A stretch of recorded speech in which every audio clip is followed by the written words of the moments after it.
Ladies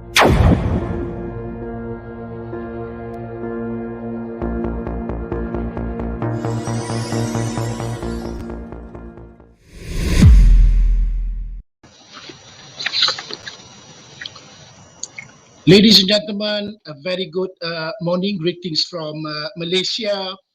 I wish a big welcome to all viewers, which is following this APO's Top Talk, a series of discussion on the emerging topics related to productivity. So I think that jive very well with what APO is. We are going to talk something with regards to productivity issues. Now, the talk is organized by the Asian Productivity Organization, in short APO. And today we are very fortunate to be joined together by Dr. Bomer Pasaribu. He is a professor from School of Business, IPB University, Indonesia. I am Dato Abdul Latif Haji Abusman. Just call me Latif for short. Director General of Malaysia Productivity Corporation Malaysia, or MPC in short. Now, I will be moderating the session all the way from Kuala Lumpur, while our distinguished speaker, Dr. Bomer, will be making the presentation and also his participation all the way from Bogor, Indonesia. Dr. Bomer, thank you very much. Despite your busy schedule, you're able to make time to share some of your insight and your experiences with regard to the topic today. How are you, Dr. Bomer? Very fine, Mr. Latif. Good morning from Indonesia. I am very glad to be invited by the APO for this talk to share our experiences on the subject. It is really great to see you. Sorry, Dato Latif, must be to say Dato Latif, and greeting to everyone joining to this talk. All right. Thank you very much, Dr. Bomer. As I've said, I know you're such a busy man. You can still make time now to share some of your thought in this session. Now, before we start the session, friends, allow me to briefly introduce Dr. Bomer. Dr. Bomer is now, is currently a professor at the School of Business, IPB University, Indonesia. He served as a Minister of Manpower and Transmigration, Republic of Indonesia in the year 1999 to 2001. Dr. Bomer also served as an Indonesian ambassador to Denmark in the year 2011. Now, his contribution in productivity development journey in Indonesia comes from various activities throughout his career. Now, currently, Dr. Bomer serves as the head of technical working group for National Productivity Board of Indonesia. He runs Productivity Quadruple Helix Corporation, which is known as a joint corporation among government, academia, businessmen, and community to maintain productivity development of the nation. Very interesting. I'm sure it's a very responsible position, bringing different parties together on board on this platform to ensure productivity continues to grow in Indonesia. Now, through the so-called National Productivity Board, Dr. Bomer worked as the coordinator of the working committee, and this board ensures to provide advice and policy consideration for Indonesia's president in order to maintain productivity and competitiveness of the nation. So today we will discuss on the topic called a quality workforce as a key enabler, and some background what the topic is all about. We are all living through a fundamental transformation in the way we work. Automation and thinking machines are slowly replacing human tasks and jobs and changing the skills that organizations are looking for in their people. Now, these momentous changes raise huge organizational talent and HR challenges at a time when business leaders are already wrestling with unprecedented risks, disruption, and political and societal upheaval. Now, I'm sure, Doctor, you would agree with me. This unprecedented pandemic caused by this COVID-19, a lot of things have changed the way that we do things. We like it or not, we will have to leverage on technology, especially on digital technology. It is not an option. It is something that we just have to use on. Now, I'm happy to have you on board, sir. So with that, I would like to pass over the floor to you, Dr. Bomer. Uh, Over to you. We wish you, interesting presentation you're going to share with us. Over to you, sir, to start off the session. Go ahead. Okay. Okay, thank you, Dato Latif. Dato must be say Dato Latif. Sorry. Okay. The background, unemployment, automation, and skills gap, global labor market issues in the era Industry 4.0 with COVID-19. The era Industry 4.0, COVID-19 pandemic has caused a disruption to sustainable growth in the last 10 years. In addition to jobs in health and essential sectors, the ability to work remotely and to operate or develop digital technology in production and service lines automation is expected to be the key to employability after the COVID-19 pandemic. Human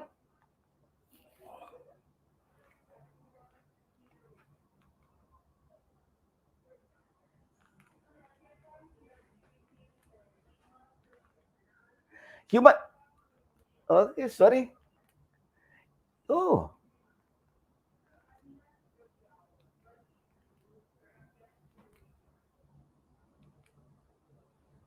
okay. Human resources can be broadly defined as a stock of work, of knowledge, skills, and other personal characteristics embodied people that helps them to be productive. Human resources have positive correlation to economic growth since investment tend to boost productivity.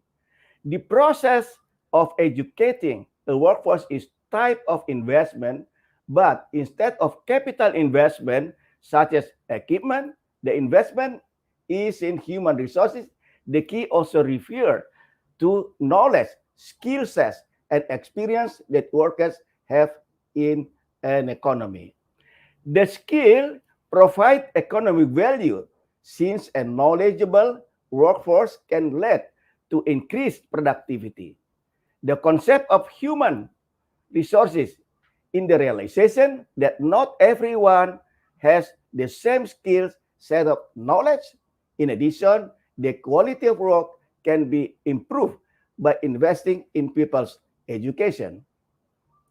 The role of the government is key to expanding the skill set and education levels of a country's population. Workforce with more education or better skill tend to have higher earning, which in turn increase economic growth through additional consumer spending. Companies also invest in human resource to boost profit and productivity.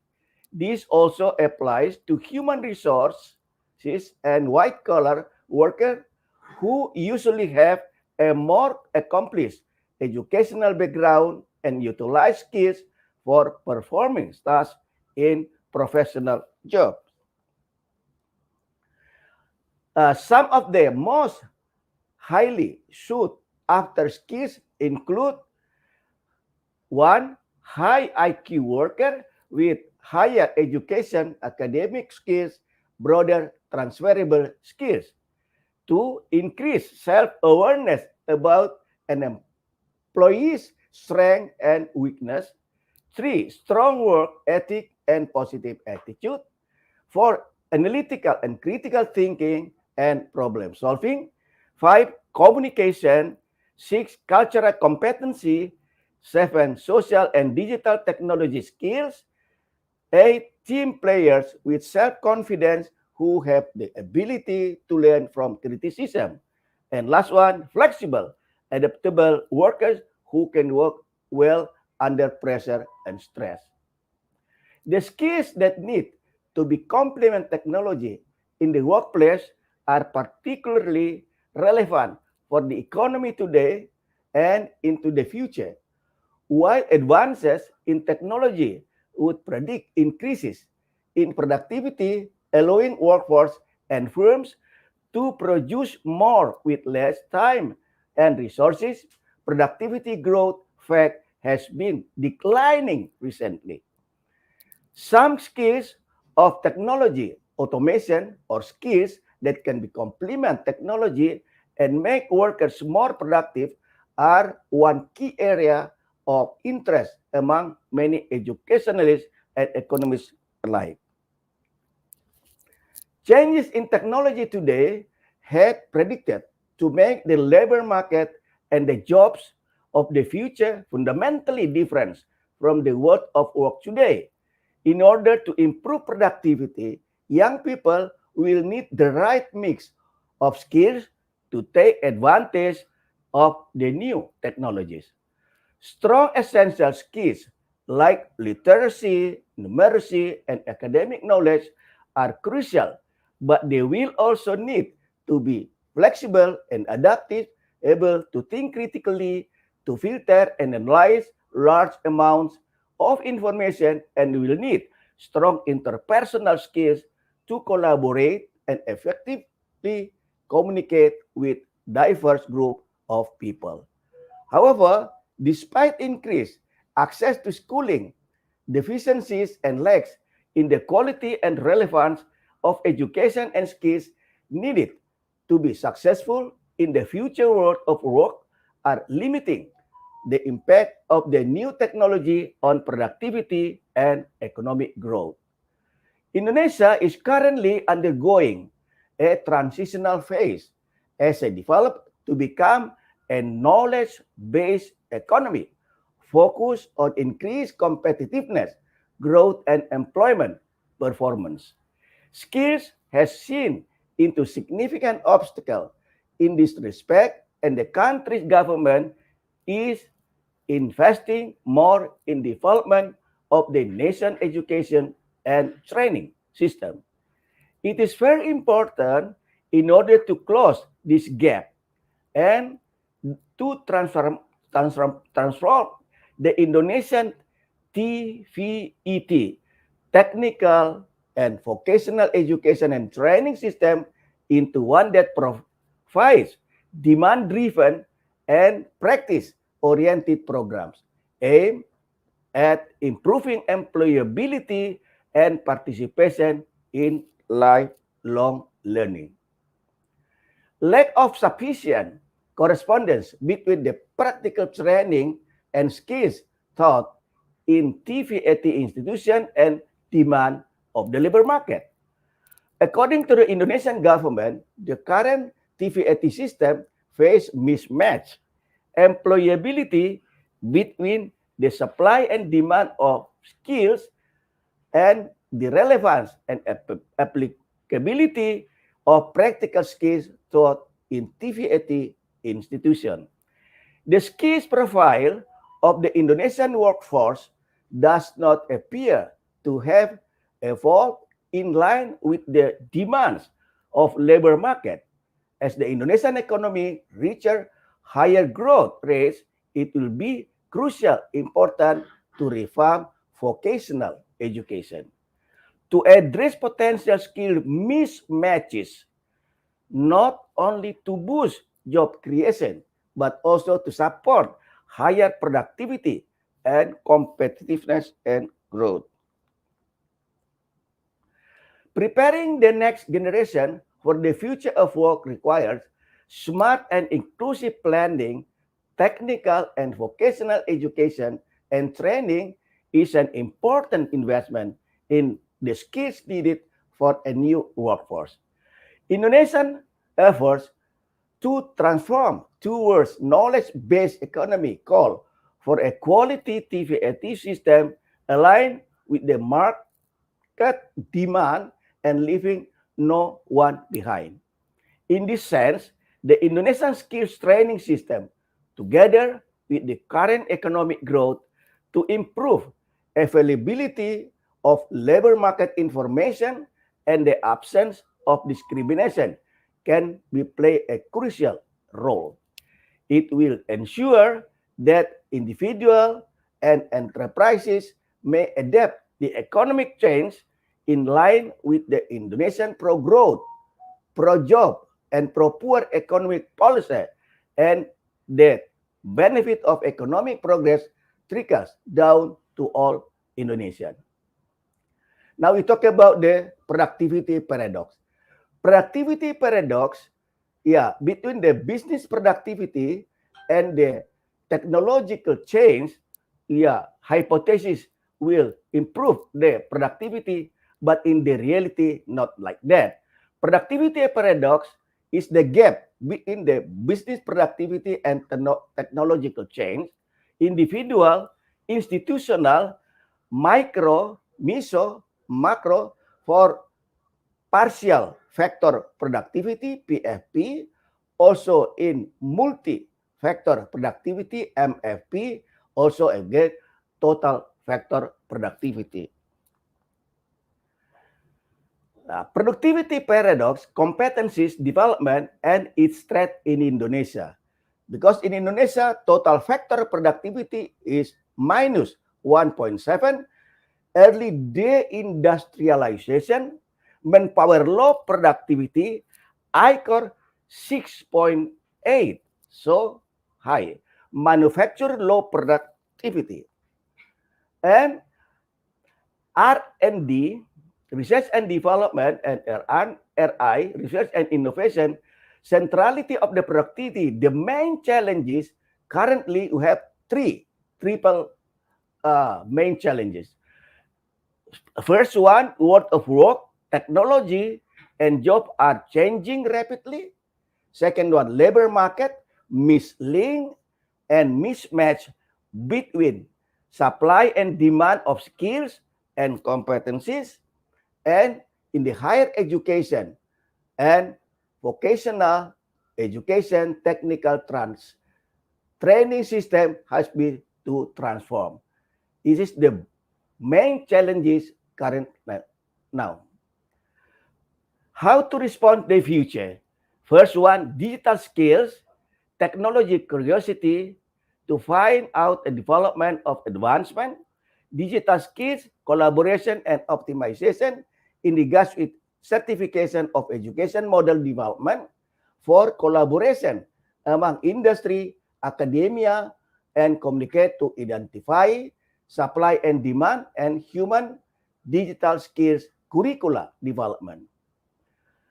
Future jobs as creating social thinking skills will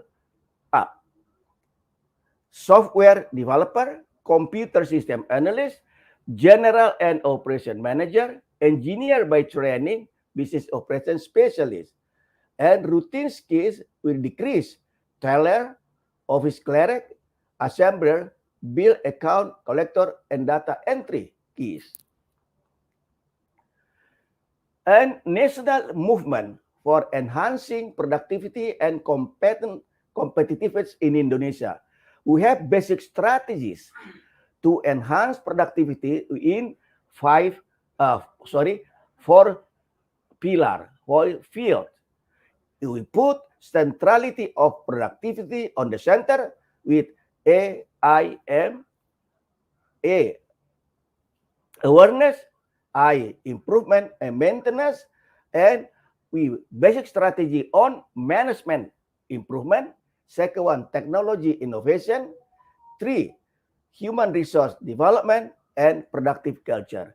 All these we have basic strategies to enhance economic growth and also competitiveness. National Center Movement for Enhancing Productivity and Competitiveness, according to Indonesian Ecosystem Quadruple Helix, is GABC. We put human resource of the center as the driver or prime mover of the productivity, and the centrality productivity programmized by total factor cooperation by quadruple helix, government, academia, community, and business to again boost competitiveness and economic growth. Total factor cooperation to improve total factor productivity. In one hand, quadruple helix cooperation in the total factor cooperation. Put the centrality productivity on the center for the government, academia, business, and communities to HR skills competencies to enhance total factor productivity, partial factor productivity, multi-factor productivity, and total factor productivity. Opportunities, digital technology advancement, investment, online, email, on-demand service, e-commerce, and social media. Now we talk about the evolution in the world of education in line with the revolution industry 4.0. Education 1.0, the principle pedagogical essentialist education, receiving, responding, and regurgitating, teacher as orchestrator. In the education 2.0, andragogical, constructivist approach to teaching, learning, communicating, connecting, collaborating, a teacher as orchestrator. In the era of education 3.0, heterogeneal, connectivist approach to teaching, learning, connectors, creators, constructivists, learner create their own learning journey and lecturer as facilitator. This is the evolution of the world of education 3.0. How about the digital revolution? Digital transformation for technology, data analytics, connectedness, and digital strategy, and impact to the business, closer customer relationship, customization, collaboration, and co-creation, disruptive business model, transparency, blurring of organizational boundaries, and democratization. Then impact to the human capital, culture, organizational design, structure of job, leadership, optimal mix of technology and people, talent management, talent acquisition, learning development, performance management, compensation and benefits, employment engagement. And all of that to boost productivity, enhancement, competitiveness. Agile competency development cycle. Agile competency development cycle start from the studying job requirement, second, designing learning map, developing learning application, handling business and social interaction, encouraging experience exchange, and seeking direct feedback in one cycle. Now, how about the competency tree? Competency tree, we start from the root of competency. On the root of competency, we have trust, truth, and productive base as the given character. And from that, competency consists of skills, hard skills and soft skills, knowledge and attitude. And the fruit of that is productivity. Industrial Revolution 4.0 opportunities improve productivity and efficiency in modern production process, provide ease of business and comfort to customer. Inappropriate response will establish threat to current jobless environment. Unsuccessful adaptation may cause gaps of implementing action in order to reduce poverty. How skill needs by the industry, hard skills and soft skills. First one, integrity. Most important, integrity. Second one, discipline, loyalty, positive thinking, work ethics, and adaptive.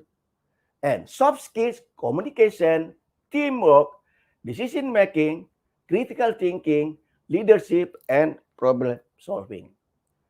Manage talent with an unified process.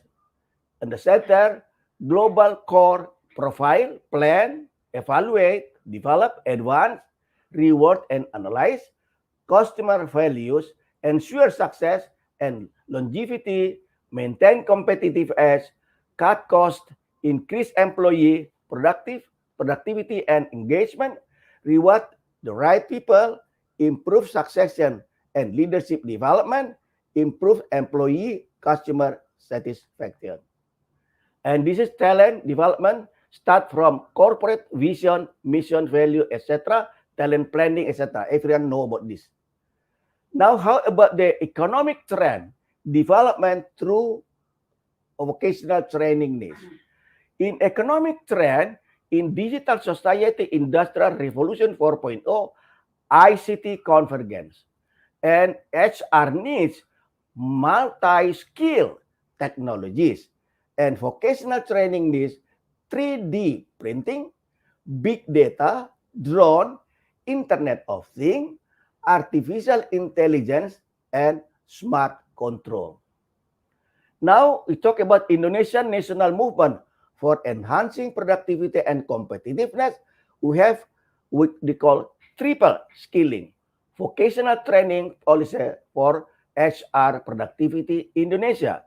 First one, skilling. Skilling target fresh graduate. Objective skill adjustment, matching vocational skill training for work. And outcome to decrease jobless. We have the strategic data about that. The second one, reskilling. Reskilling target potential manpower of jobless, and the objective, new vocational skill training to be entrepreneur, and outcome to prevent jobless. We have strategic data about that. And the last one, upskilling. Upskilling target manpower, goals working competency improvement, updating skill, multi-skilling, career development, and then outcome productivity and competitiveness improvement. Now, human resource competencies, one, short-term duration, long life learning, inclusive, orientation to be job placement, entrepreneurship, and productivity improvement, adaptive training program based on industrial need, practitioner as the teacher, competency-based training, and social safety net embedded. Now we talk about it's very, very important in the era of Industry 4.0 and the evolution of the education. We call it adaptability. Individual adaptability consists of cognitive adaptability, resources, situation awareness, mental abilities, adaptive orientation. The second one, affective adaptability, resources, resilience, positive emotion, and emotion regulation. And last one, most important, behavioral adaptability, resources, adaptive skills, and behavioral tendencies. The second one is very important, workability. Workability consists of first, health, functional capacity. Second one, knowledge and skills. Three, human resource value, attitude and motivation. And four, work condition, work content and demands, work community and organization, supervisory for work and management, close to community and society. That is workability. And the user model of employability. Employability is very important. And user model, U, subject understanding, S, skillful in context, E, personal quality including self-theory and efficacy belief, and M, metacognition. All user focus on employability, personal effectiveness. This is the user model of employability. Now about the education 3.0 and industry 4.0. Combined with the revolution, pedagogical, andragogical, heterogogical, to expand ability, workability, and employability, which HR competencies certified skills will improve productivity enhancement and economic growth. And also adaptability, workability, and employability with HR certified competency will productivity enhancement competitiveness, also on the top, economic growth. How about the Singularity University about Peter Diamandis of 6D's exponential growth and Ray Kurzweil 6 plus 1 C global competencies, human-centered development, trust, productive, and competitive based on Peter Diamandis' exponential growth, D first, digitalize, D2, deception, D3, disruption, D4, demonetization, D5, dematerialization, and D6, democratization. And in line with that, with the Ray Kurzweil 6 plus 1 global competitiveness, 1 character, second competence, 3 creativity, 4 collaboration, 5 communication, 6 critical thinking, and last one citizenship. This is productivity enhancement competitiveness. And how about the excellent intelligence? Intelligence integrated between the artificial intelligence and human intelligence. Artificial intelligence consists of ANI, artificial narrow intelligence, and AGI, artificial general intelligence. On the top, ASI, artificial super intelligence. If we integrate it with the human capital, consists of CI, contextual intelligence, EI, emotional intelligence, SI, spiritual intelligence, and II, intellectual intelligence. The artificial intelligence and human intelligence integrated will be the excellent intelligence in this era. Now, the systemic relationship, training, competencies by certification, performance, productivity enhancements. Very simple. Now about the T-shaped skills. On the horizontal line, competencies and mindset. Competencies, critical thinking, creativity, communication, and collaboration. And mindset and talent, curiosity, initiative, persistence, empathy, and adaptability. On the vertical line, domain knowledge, area of specialization of expertise. Now, competency enhancement. The competency enhancement consists of 3 levels. First one, intrapersonal competencies. Second one, interpersonal competencies. And on the top, ICT competencies. In the intrapersonal competencies, consists of critical thinking, sense making, adaptive and novelty, transdisciplinarity, and self-direction. In the interpersonal competencies, 1, communication, 2, collaboration, 3, social intelligence, and 4, intercultural competency.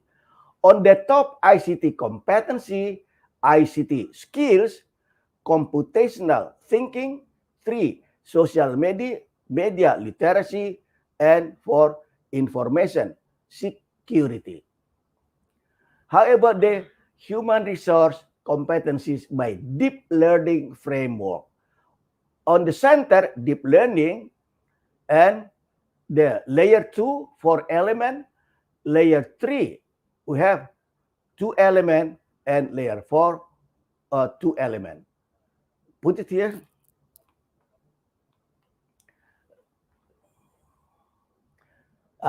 Deep learning and competencies. Layer 1, deep learning on the center. The second one, layer 2, learning partnership, learning environment, leveraging digital, pedagogical practices. Layer 3, schools condition, district condition, system condition, and layer 4, collaborative inquiry, and layer 5, well-being and well equity. Policy for competencies in Indonesia. Policy for competencies improvement in Indonesia, we have 9 recommendations with each specific action for the as roadmap to guide Indonesia's workforce development reform for productivity enhancement and competitiveness. One, articulate strategic direction and strengthen coordination for implementation. Specific action one, align the national work for development agenda with Indonesia development objective. Two, specify the role of all work for development stakeholders. Three, assign a leadership and coordinating role to one workforce development entity. The second recommendation, foster a demand-led approach and specific action, establish a skills development council to engage the private sector to contribute. Recommendation number 3, ensure efficiency and equity in funding.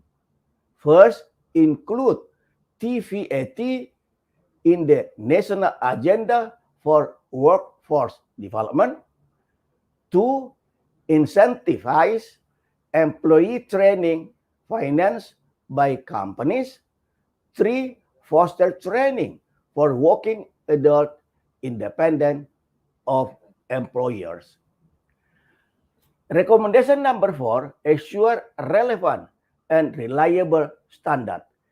Increase funding for the further develop competencies, standards, and certification system. Recommendation number 5, ensure quality of accreditation systems. First, specific action, assign accreditation responsibility to a single agency. To ensure that all parties understand the accreditation levels of training services. The third, enforce a system-wide accreditation requirements. Recommendation number 6, promote a lifelong learning approach to skills development. Enable workers to short-term credentials that can be upgraded over time. To strengthen local employment offices and tailor services to different types of job seekers. And recommendation number 7, incentivize diversity and excellence training provision. 3 specific action. 1, complement enrollment target with program completion, certification, and employers' engagement. 2, maintain realistic targets that are measured regularity and strictly enforced. And 3, link incentivize to an achievement. Recommendation number 8, foster relevance in public training programs.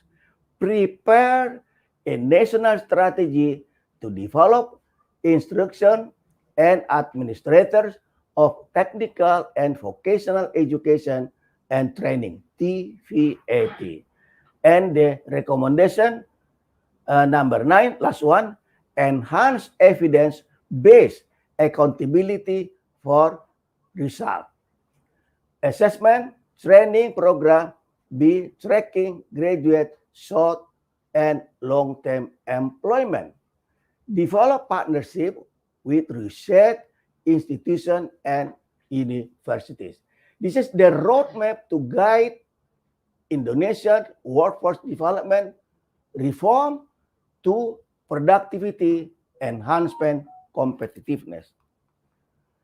Now we talk about the upstreaming policy making Indonesia 4.0, especially in the Minister of.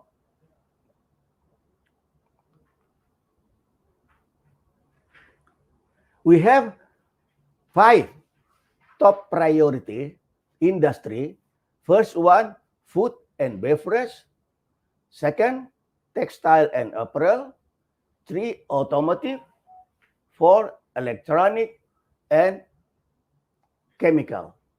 Because the 5 sectors account for 60% of our manufacturing to GDP, 65% of manufacturing exports, and 60% of manufacturing workers. Thank you. Arigato gozaimasu. Terima kasih. From Indonesia.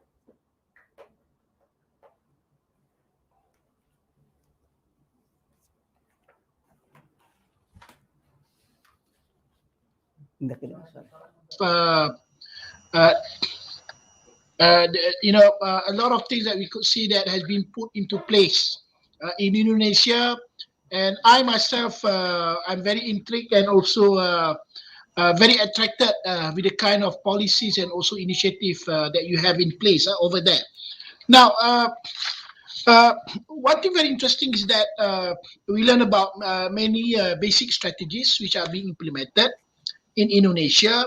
And what really is of interest is the response the country has undertaken for the future by investing in human digital skills. So as we mentioned, the COVID-19 pandemic has really hastened and accelerate adoption, of this digital technology. And I'm also interested to see that you mentioned a couple of things. We are all very familiar with this total factor productivity, but you had coined one term which we call total factor collaboration. Very interesting. That would also help to drive productivity. You mentioned about having what we call this an agile system, agility, competency development cycle. So that is what also over here in Malaysia, we are talking about having agile regulation, not just developing our human resource regulations that we have in place. It has to be something very agile where we don't really have to break the law, but we bend it a bit, right? Of course, you mentioned about talent, the importance of vocational training, TVET, module training, technical, vocational education training, perspective of work ability, competency enhancement. What I think really is really exciting is that you do have a national policy with regard to this matter. But one item which also really excites me is your evidence base. You're talking training that you have in place. You have to make sure that they do produce results, and it must be evidence based. Yes, it is something also we are working here. Whatever policy that we develop, it must be evidence based. It's not just something that you pluck from the air, being undertaken by some and got introduced. It must be driven by evidence based. Now, I think we are now going into the question answer session, Dr. Bomer. With your permission, sir, as I've said, you have presented a very insightful presentation. We have also learned about different opportunities which were made available due to this industry 4.0 that came into place, and also advancement in this digital technology. Now, my first question, sir, I would like to seek your I would say your wisdom, all right, in response to this question. The first question is that how does the productivity paradox, you mentioned about productivity paradox, how does this productivity paradox influence the development of human resources? Over to you, sir. Your response, Okay. please. I would appreciate. Yeah. Okay. This is the very new issues about the productivity paradox. The productivity paradox relationship between the IT and productivity with hypothesis will boost productivity. But in fact, there is trend, we call it gap between the IT with productivity. The gap, you call it the productivity paradox. According to many experts, there is four explanation for the productivity paradox. Although too early to conclude, the IT productivity contribution has been subpar. A productivity paradox remain in ability to equally document and contribution after so much effort. For explanation of the productivity paradox, one, we call it the lags due to the learning and adjustment. So lags time. The second, redistribution and dissipation of profit. The third one is very important, mismanagement of information technology, mismanagement of talent, mismanagement of knowledge, and the last one, measurement of the outputs and inputs. And still, many discussion about the productivity paradox. But it's really happened now in many countries, also in Indonesia. Dr. Latif.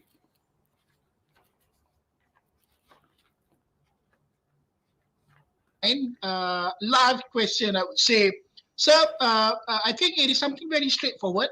We would like to seek your view on this, on this matter.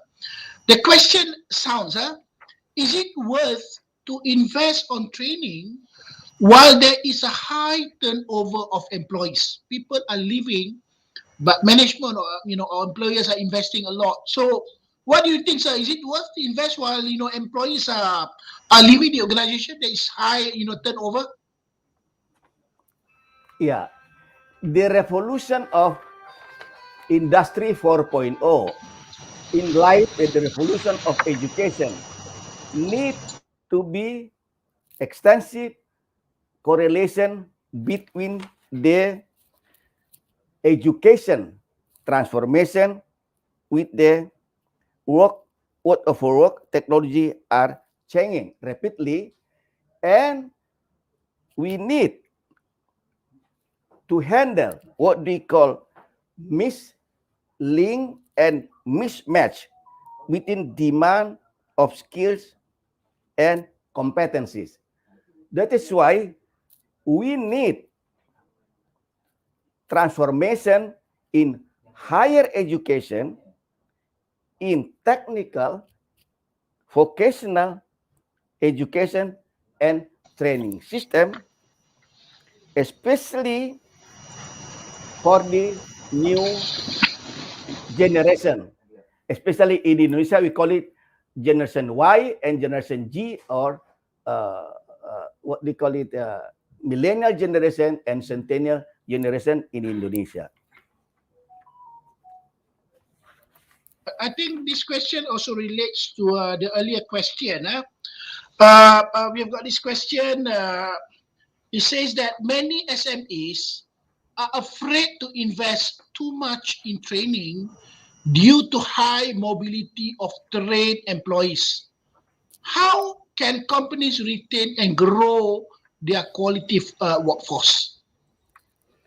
Uh, that is why I talked before that we need the role of the government. We couldn't give it only to the company, but the role of the government is very, very important to help small, medium enterprises to invest in much training mobility. We have the program now in Indonesia also. Yeah, this problem is the program have to funding by the government, not only by the small and medium enterprises. Indonesia will have the new what they call program about that in the our government. Right. Thank you, Dr. Bomer. Thank you for having answered two questions so far. There's another question coming online. Uh, the question says, which is the most appropriate gain sharing approach with productive employees? So you're talking about gain sharing based on productivity.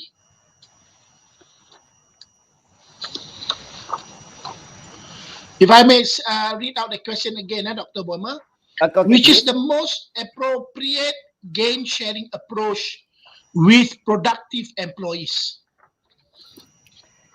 I think, as I told before, in the new model, we have a total factor cooperation for total factor productivity.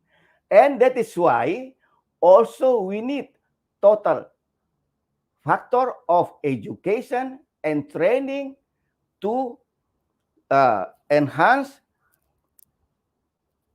individual adaptability, also workability, and employability.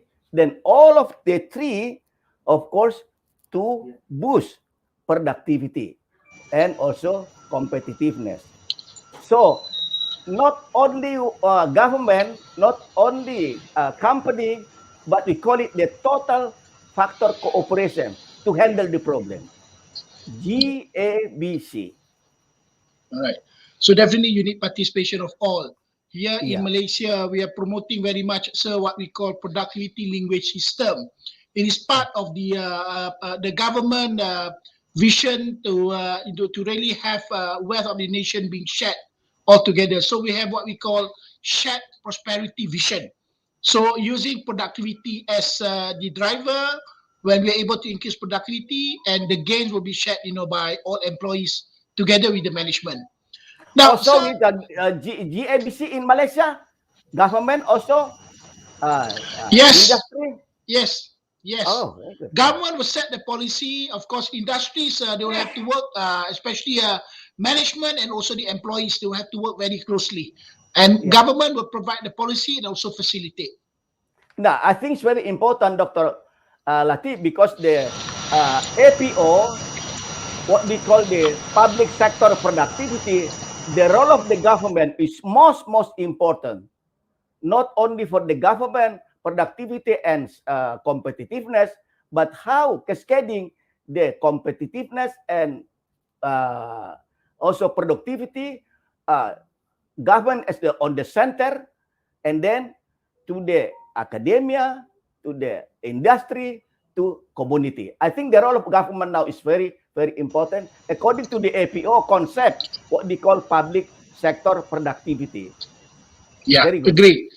Agree very much. That's why we are also promoting over here public-private sector collaboration. Yeah, yeah, So yeah. the government facilitate, but I would like to see the industry really taking the lead. But of course, we will work closely also with the academician because they do also have a lot of things that they can share to really, spur productivity of the nation. So, Dr. Boba, if I can go to the next question, sir.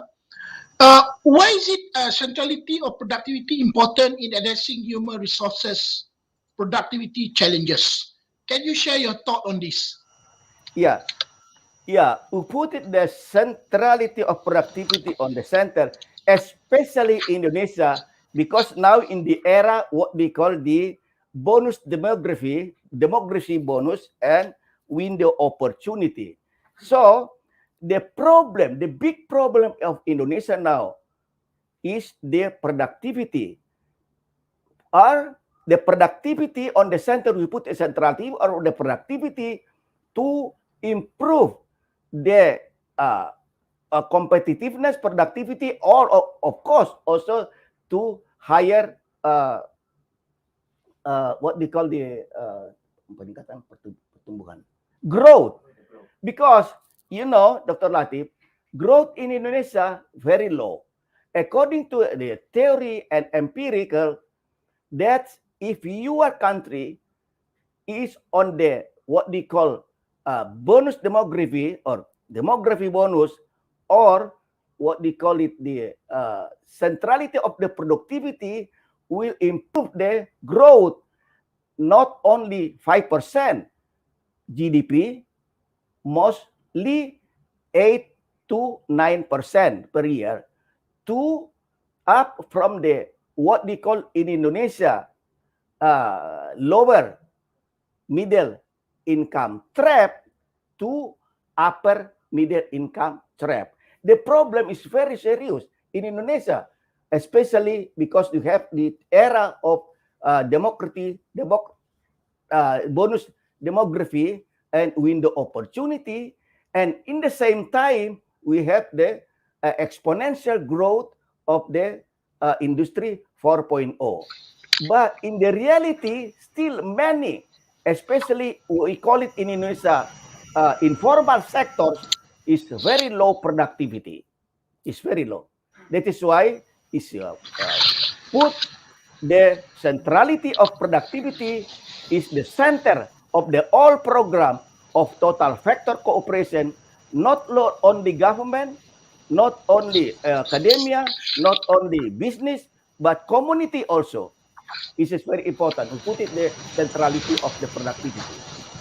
All right. Thank you, sir, for sharing your thoughts, your views on the question that were, posed to you earlier. Now, I do have another question, Dr. Bomer. Can you kindly give specific examples of how a revolution in education could improve human resources management and ultimately the overall national productivity? Some specific examples, sir.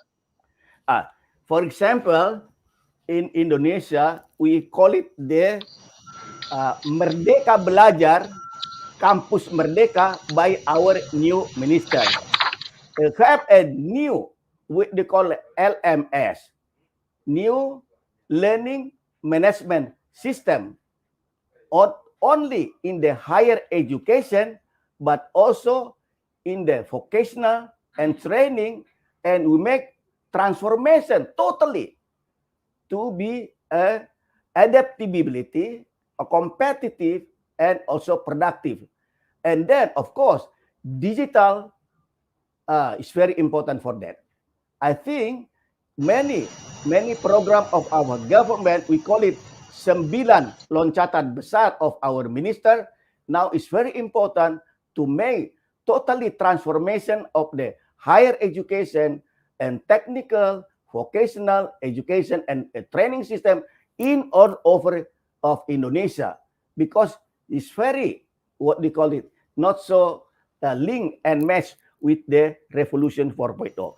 So the problem in Indonesia, we call it the mislink and mismatch. I don't know in Malaysia, mislink and mismatch between the education and the two labor market system. Link and match. Not mislink and mismatch. Yes, sir. Yes, I share your views.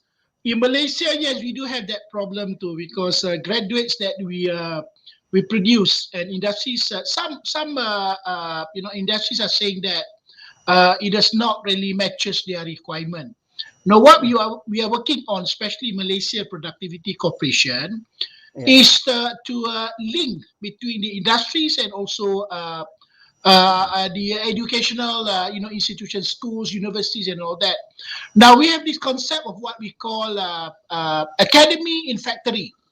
We are trying to develop Academy in factory. academy in factory. Oh So yeah. what we do is that every time, when any graduates that leave the universities or school leavers, we will get them, we get them to register with us, and we will link them with these companies, and the companies will be providing the right kind of training, and they can then take the employees, they can recruit the employees right away, rather than once the school leavers or university graduate, they graduated, and then when they're being taken in, sometimes they don't have the right talent. So we have this concept, what we call academy in factory, making the factory as a learning environment to develop the right talent. And this we have done for the last 1 year. We're able to really get 10,000 graduates to accommodate the requirement of industry through this concept of academy in factory. So we don't send students to be developed just within universities, but getting them also to develop their talent within the factory. So we do have that concept, sir, and it is one way that we are also addressing issues of mismatch and also what you call mislink between the education system and also requirement of the industries. Now, sir, coming back to this question, I think this is going to be a question that is coming from me, sir, but I believe you have got the wisdom, you have got the experience in dealing with this matter. We are talking about the industry 4.0, we are talking about digital, development and all that. What are the real challenges that you really face in Indonesia? We do have our challenges here in Malaysia. I'm sure the other countries too. But now people are talking about digital technology, as the way to move forward. It's not really an option anymore. It is something that we just have to leverage on it. So, what are the real challenges that Indonesia faces? On embarking this industry 4.0 and also digital technology advancement. Yeah, we have many problems about the infrastructure of the Internet of Things here.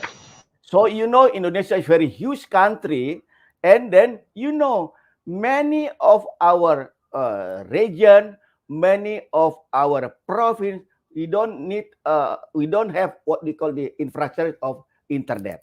That's a big problem. Second one, many of our sector we call dominated by the informal sector, and they couldn't buy even what they call internet or gadget. That's a big problem. So now our program is how to improve the in what we call it the infrastructure of internet in everywhere. No, and small and medium enterprises, only 50% of them can use the internet. 40% of this, especially what they call the informal sector, couldn't accept internet. How can you talk about the digital revolution, digital culture, digital economy, digital without a infrastructure of internet, infrastructure of ICT? Because Indonesia is very huge, especially in the eastern part of Indonesia, in Papua, in Maluku, in Sulawesi and Kalimantan. It's a big problem about the internet. This is still have. Yes, I know. I know Indonesia geographically, it is a very huge nation from one end to one end. You're talking about 7 hours. Kind of time zone differences. Huge. So definitely, I think technology will be the way to move forward to get people connected and also doing business itself. Now, sir, I know a lot of other questions coming into, but we may not have the time. In the interest of time, sir, I do have question with regard to national policy that you mentioned. Whether should we rely on national policies to guide the nation to move forward, or can we just proceed through smaller scale efforts to meet the immediate needs of the nation? This is always an issue that we in Malaysia, especially my team, that we do face. At times, we need to get the government to provide or to have a national policy in place, whether it is about digital technology, whether it is about human resource and all that. But that is also something that we thought probably on a smaller scale we can also initiate on a smaller scale, going by what we call experimental kind of initiative. Start small. Once it is successful, then you can scale up, whether you go by provinces or by the states, and then later you can then roll up, throughout the whole nation. But I'm not going to delve here at the moment, sir, because time is not on our side. It has been a very wonderful session that we have with you, sir. But probably just the last, words from you, sir. Maybe I would like to invite you to conclude, your talk by probably conveying your final messages to all the viewers. We have been talking about the topic of quality workforce as the enabler for productivity improvement of the nation. So I would like to call upon Dr. Bomer to conclude your talk, probably with your last message before we end this session. Over to you, sir. Again. Okay, thank you, Dato Latif. Again, I'd like to discuss about triple disruption of centrality of productivity, main challenges in the world of work, technology jobs are changing rapidly. The second one, labor market mislink and mismatch between supply and demand of skills and competencies, and higher education, technical, vocational education and training system must be transformed. These triple elements influence one another. The centrality of productivity is the quality of skills of human resources, and the education, higher education, technical, vocational training system are the determination of that. So I think this is very, very important for our nation now. Thank you. Thank you, Professor Dr. Bomer. Very insightful talk that we have with you. We have learned a lot. I believe even the viewers who have been following online, they have also gained a lot of insights from the experiences that you have shared with regards to the initiative undertaken by the Indonesian government on the topic that we discussed today.